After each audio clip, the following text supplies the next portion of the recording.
Hi everyone, welcome to my channel. Today, I want to share with you all the hack that I've uncovered for some years now on how to stay consistent with your fitness journey. It has worked for me and I believe I've seen it work for some other people, but mostly this is based off my own personal experience and which I would like to share with all of you. Just to also mention that have been on my fitness journey for over a decade, precisely about 12 years to date. So I've had quite a few or some experiences. So it has worked for me for all of these 12 years. And I believe that it would work for anyone who is willing to try and see how this works for you. So basically, if you want to stay consistent with your fitness journey or total wellness and improved health journey, right? The first thing you need to take note of is to understand that fitness is a lifelong journey. Wellness, making the right lifestyle choices, is a game of longevity. So you need to see it as a lifelong journey and not just a one-stop destination. Because if it's a one-stop destination, when you get to that destination or you meet that goal, then you don't need to bother continuing with whether it's exercise to lose weight or to improve your overall health or just to look good or to feel better and healthier, right? It's just the same, something like, just for example, you set a target to lose 15 kg and then maybe in 3 months time you hit the 15 kg. You probably are not going to be working out anymore. If you had a gym subscription, you're probably not going to renew it. You're not going to go back to the gym.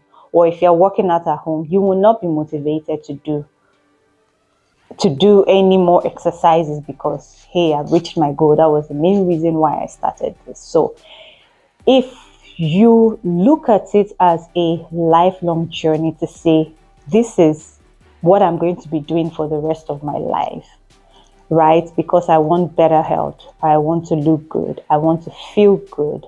I want to give myself the opportunity to live for as long as possible.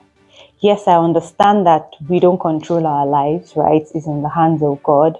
But to the best of our knowledge or to the best of what is within our control, how can we ensure that we're giving this body we've been blessed with, we're giving it the best of everything, the best of nutrition, the best of exercises, the best to be in the best shape possible, right? That will withstand all the wear and tears of getting older and just going for our daily hustle. You understand? So yeah, how can you make it better? So if you look at it from that perspective of this is for life. So my working out is not because I'm just trying to hit it. Yes, I might have various goals because I also believe in the sum of little goals rather than looking at one big goal. But as I'm hitting one, I'm continuing, I'm moving. So it's a sum of rather than a whole of I've met this goal and I'm done with it. But rather I've met this goal. So what next? What next? What next? That leads everything up to the path that leads up to the point that I feel good, I look good, I'm in the best possible shape as I get older. So that's one. The first one is it's a lifelong goal, right? The second one is you need to find your why. Why are you on this journey? Why are you doing this? Why are you fitting in exercises 3 to 4 to 5 times a week? Why are you making better nutrition choices? Why are you eating healthier? Why are you cutting out some types of food from your diet? Why are you embracing some types of food in your diet? Why are you making better choices around resting and reducing stress from your life and sleeping? Why? And I really think that this one is very key. And because it has worked for me especially. Once you find your why and you are able to keep it in front of you, like this is the bull's eye, and this is the reason why I'm going on this journey. It helps to keep you centered. It helps to bring you back. It helps you to refocus when you're going out of focus, or you're losing steam, or you're struggling. And once you remember, like, this is the reason, like, yes, I need to continue. Now I'm going to share a bit of my journey, right? My why started in, I think it was in 2012, and it was really around, I didn't want to become big. I'd never been big, but I was aware at that point in time that if I didn't want to see myself beyond a certain body size or body weight, I needed to take action. And that action meant that I needed to start exercising, right? And so first of all, I started going for walks and runs around my neighborhood. So much so that I got to a point that when I've not gone for a walk or a run in a couple of days, my body felt heavy and I just needed to get out and move my legs. Like, I needed to move my body. It was really that I'd gotten myself to that point where I needed to be active, right?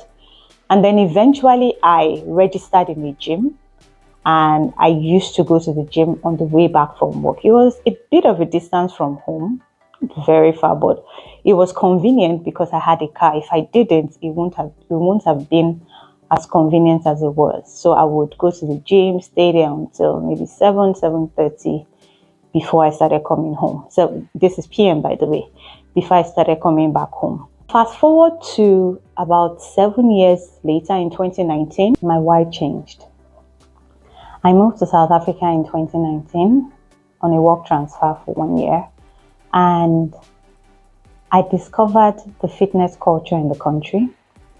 Coming from Nigeria at that time, fitness was not really a norm for everyone. It's different from what it is today. A lot more people have embraced fitness, and it's becoming like something we can say is part of our culture. But back then, it wasn't. So it was beautiful to see how it was a norm for people to go to the gym 3 to 5 times a week, and even if when they didn't, they went for runs. They went, even when they didn't go to the gym, they went for walks in the neighborhood, or park runs, or hiking. And that was the first time I discovered hiking. South Africa is a country with a lot of mountainous terrains, a beautiful country at that, I must say. And so it's also a form of fitness for a lot of people who prefer to hike versus any other form of exercise or sport. And I quickly got on board. So coming from somebody who had been active for a couple of years, I began to research more into the benefits of fitness beyond just the fact that I didn't want to add weight, right? So I began to understand the physical benefit, what is going on inside your body and even outside. Outside is always the one that is more visible to people.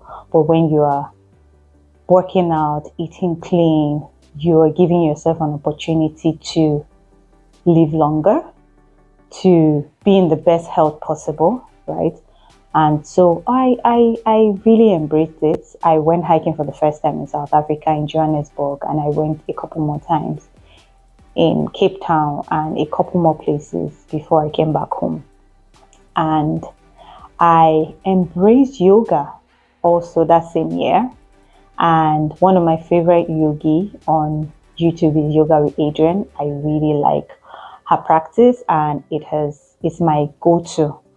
It was my go-to for a very long time. I think I expanded my repertoire of yogis last year to add a bit more people, but I still love Adrienne. And then, right, there was a gym in my housing complex. In fact, it's a norm for most housing complexes to have a gym.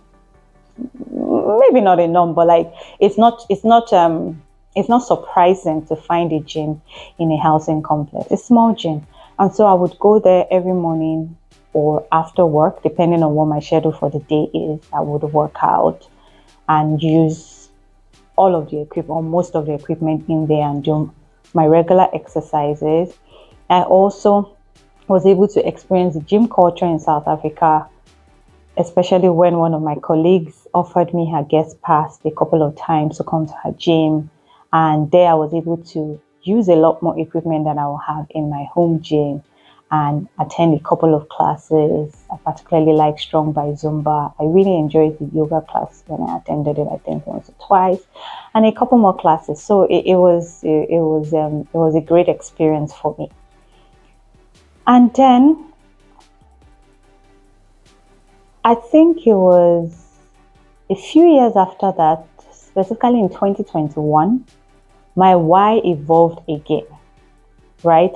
So you see, at the beginning, it was more from an outward appearance thing and at that time, I also realized the importance of having the right nutrition. So it wasn't just working out, but also being mindful of what I ate.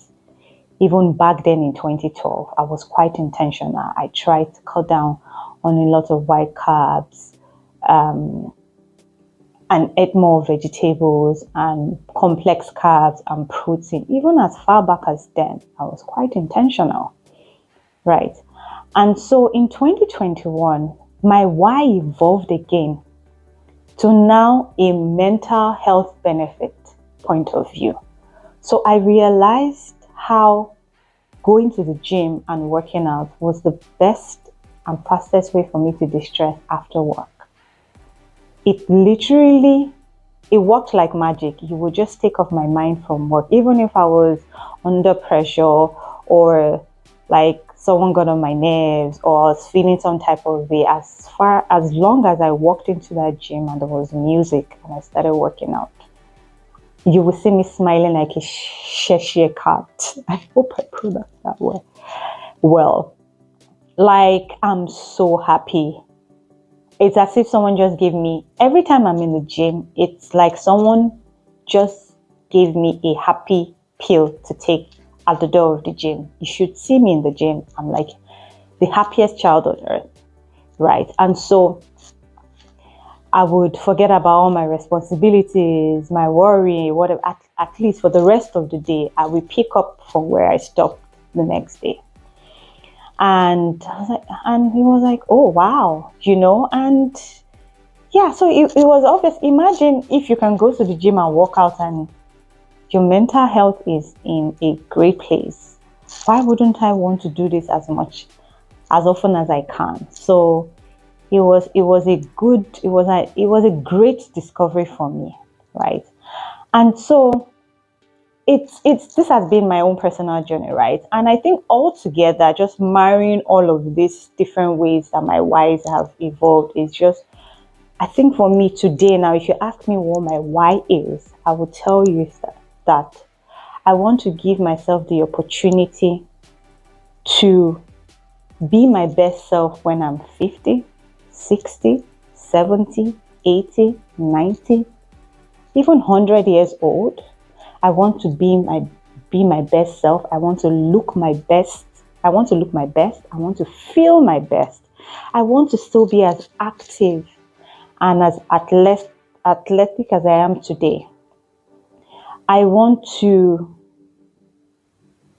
just want to be proud of who I see in the mirror every day, both internal and external.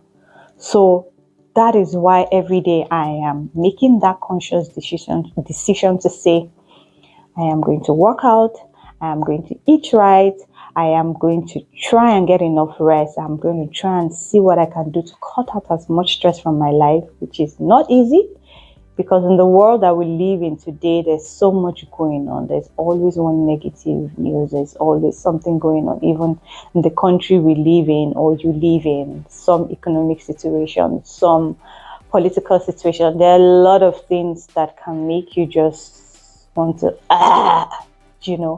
but like just finding ways to remain centered, even in the midst of all of this, right? and I envision who who I want to be in 50 years old. That person is not very different from who I am today, physically, right? Obviously, I will grow, we evolve, and I hope to be a better person. I hope that my experiences have molded me to be so much better and wiser when I'm 50, and even more so when I'm 60 and 70 and 80, as I get older. But I don't want to be very different from who I am today, how active I am today, how I look physically, so like this is a lifelong journey, basically, is what I'm trying to say. And I hope that as I'm sharing this, you're also thinking about what your why is if you haven't yet thought about it. And if you have, that's fantastic. I also want you to know that it can evolve over time, just like mine has. But find out why and let that why be the driving force to you staying consistent, hitting your fitness goals, and keeping at it even on days when you don't feel like it. And the truth is, we all have those days. It's not that there are days when I don't feel like going to the gym. Sometimes I go despite how I feel. Sometimes I succumb and I'm like, I'm not feeling it today. I probably don't have the energy. I'm just not feeling it. And I don't go. And it's okay. It's really okay. Tomorrow is another day to try again. The third hack I discovered is building your fitness journey into your daily/weekly routine. In fact, this one works very well, and I must tell you that you need to work it into your schedule. When you found your sweet spot is when you have gotten fitness into a level that it is now part of your daily or weekly routine. So much so that you know that on so and so dates, maybe Monday, Wednesday, Friday, Saturday, I'm in the gym at 5 p.m. on these days, or at 7 a.m. on these days. And so it's there. It's just the same way you're going to eat 3 square meals a day, or 2 meals a day if you don't eat up to 3 meals in a day. Or the same way you are going to have to wake up every morning and get ready to go to your job if you have a 9 to 5, because you know that there are consequences to not showing up. So that's how, when you build in fitness into your routine, it just makes everything fall in place. And that is the sweet spot for me, I have found from my own personal experience. I have days I go to the gym and I wake up in the morning that day and I know that the gym is at the back of my head. I have to leave home or leave work at a certain time to be able to get to the gym, right? And I have also know what I'm doing on certain days, or there are some days where I'm just saying, I'm going to wing it, but I know the days are my leg days, I know the days that are my upper body days, I know that it also helps me so that I'm not going to the gym aimlessly without knowing what I'm doing, which can also just take time and might not help me achieve my goal for the day. So, and if it's just cardio at any one of the classes, also know this is why I'm going to the gym, or what I'm going to the gym to do today to do. So, my dears, these are the 3 things I wanted to share with you, right? The first one being that understanding that fitness is a lifelong journey, right? And it's not a destination goal, it's forever. The second one is finding your why. This one is really key, because on days when you don't feel like it, or you're like, why am I doing this again? Once you remember it, it recenters you. It brings you back to the center, right? The third one is building it into your routine. This one I find that is also key, because now that means you've gotten to an autopilot stage where you're just running with it. So these are the 3 things based from my experience that I see have worked for me. I'm sharing with you, and I hope you would give it a try. And the first one is obviously a mindset thing. The second and third one is the work you have to do by yourself. But I know that you will because you have it. I believe in you. And I know that you're going to get it done. It doesn't matter where you are. Are you just starting? Are you thinking about it? Have you started? Are you struggling with staying consistent? Or are you just starting on your journey? Wherever you are, my lovelies, like I said, this is a lifelong journey. It is a marathon, not a sprint. And so we're here to support each other. Wherever you stop, you can pick yourself up again. We can help pick you up and we'll keep going. As long as there is life, there is an opportunity to do better the next day. Thank you so much. I hope you enjoyed this session. I hope I've been able to share something of value. I hope it resonated with you, and I hope that it would get you to thinking about what your why is. And I hope it will help you build consistency and sustain it. Thank you so much. Until next time. Bye.